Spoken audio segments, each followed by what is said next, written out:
안녕하세요. 법원 회생여 주신 회생파산 전문 법무사 최옥화입니다. 이 파산면책 사건을 진행을 하셨다든지 아니면 파산면책을 진행하려고 하는 그러한 생각이 있는 분들, 이분들에게 정말 즐거운 뉴스가 있어서 오늘 전해드리려고 이렇게 영상을 만들었습니다. 파산면책 사건에서 원칙이 있죠. 면책 결정 후 7년 이내에 파산면책 신청이 안 되는데요. 서울회생법원, 이 서울회생법원 같은 경우가 사실 우리나라에서 회생이라든지 파산 절차에서는 가장 중심적인 역할을 하고 있는 법원이거든요. 물론 지금 수원이라든지 부산 같은 경우에도 회생법원이 설치가 되어 있습니다만은 아직까지는 서울회생법원이 그 역할을 중심에서 잘 잡고 이끌고 가고 있는 것 같습니다.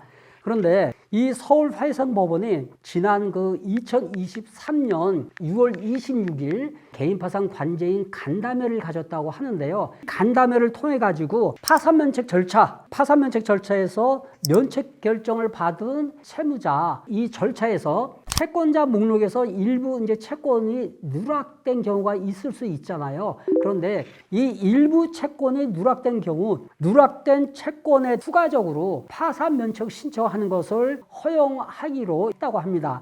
제가 이 보도 자료를 보니까요. 하반기부터 시범 실시하기로 했다고 이렇게 되어 있는데요. 제가 서울회생법원에 한번 확인을 해봤어요. 근데 이미 실시하고 있다고 합니다.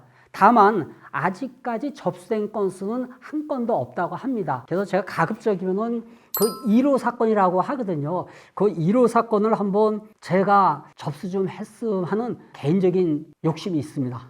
이 파산면책 사건에서 채무자는 채권자 목록을 작성을 하죠. 그리고 채권자 목록을 작성을 한 다음에 이것을 법원에 제출을 하도록 되어 있습니다. 그래서 이 채권자 목록에 기재가 되어 있는 채권자들, 이 사람들은 채무자가 면책을 받게 되죠. 그럼 더 이상 채무자에게 돈을 달라고 요구를 하질 못합니다. 그러니까 채무자는 채권자에게 빌린 돈을 갚을 의무가 없어지는 거죠. 그리고 채권자는 돈을 달라고 할 수가 없어요. 채무자에게. 즉, 이거는 자연 채무라고 하는데요. 보통 보면은 파산 신청을 해서 면책 결정을 받았다고 하더라도 채권자 목록에 누락된 상태로 면책을 받았다. 이런 경우에는 채권자는 돈을 요구할 수가 있습니다. 그런데 파산 면책을 신청하시는 분들 빚이 생긴 지 굉장히 오래된 분이 많죠. 다중채무자, 채권자가 최고 많은 경우는 70몇 군데가 있는 것도 사실 제가 경험을 해봤고요. 그리고 채권이 거듭 양도가 됩니다. 그래서 나중에 보면요. 3번, 4번 양도가 돼가지고 어디 땡땡땡 자산관리대부라든지 이런 데로 막 양도가 돼가지고 채무자가 내 빚이 어디에 얼마에 있는지조차 잘 모르는 경우가 굉장히 많을 수가 있습니다. 그러다 보니 나름대로의 정말 신경을 써서 채권자 목록에 빠뜨리지 않도록 그렇게 노력을 했음에도 불구하고 채권자 목록에 누락이 되는 경우가 간혹 발생을 합니다. 정말 기억이 안 나서 그런 거죠. 물론 이 신용조회를 해볼 수도 있거든요. 근데 신용조회를 하더라도 이게 100% 전부 조회가 된다고 볼 수가 없습니다. 누락된 채무가 나올 수가 있어요.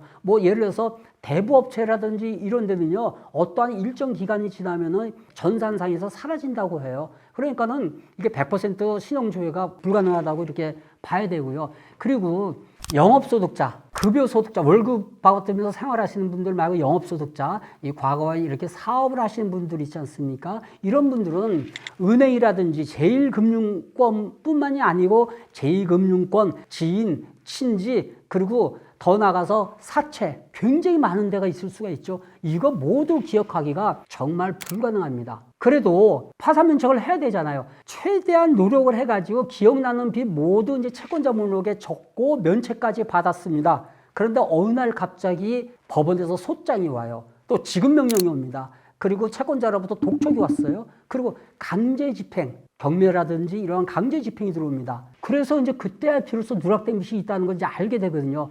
이런 경우에 이때까지 원칙은 또다시 파산면책 신청을 못합니다. 우리 채무자회생법에서 파산면책 받은 후 7년 이내 파산면책은 불가능하거든요. 마찬가지로 개인회생도 5년 이내에는 재신청이 불가능합니다. 기존의 법원 실무례는요. 채권자 목록에 누락된 채권이 있지 않습니까? 이거는 추가적으로 파산면책을 신청을 하면은 무조건 기각을 했습니다. 이유는 단순해요. 절차를 남용을 했다든지 또는 뭐 지급불능의 요건이 미비됐다는 걸 이유로 해가지고 신청을 기각을 했는데요.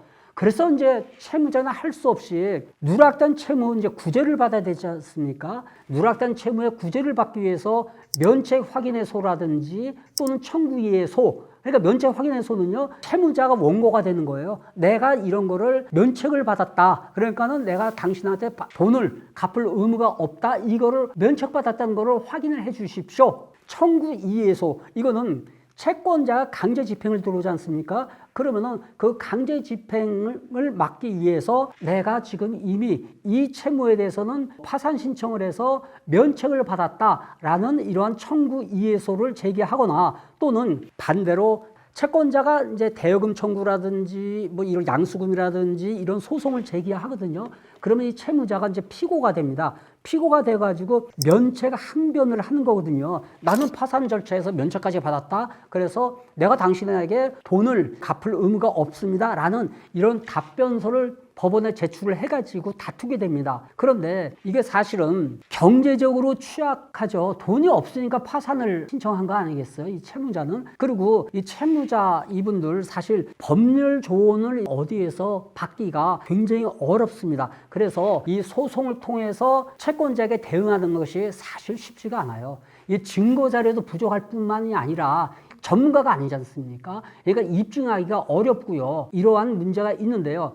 일단 면책 확인의 이 핵심이 뭡니까? 파산 면책 시 채권의 존재, 채권이 있는 걸 내가 몰랐다는 거죠. 그러니까 쉽게 얘기해서 내가 이 빚이 있는 줄 알았다면은 내가 파산 면책 신청을 할 때 당연히 이걸 채권자 목록에 넣었을 거 아니냐. 내가 이 빚이 있는지 여부를 존재를 모르고 누락했으니까 이 빚까지 면책을 해 주세요. 이렇게 이제 법원에다 내는 거거든요.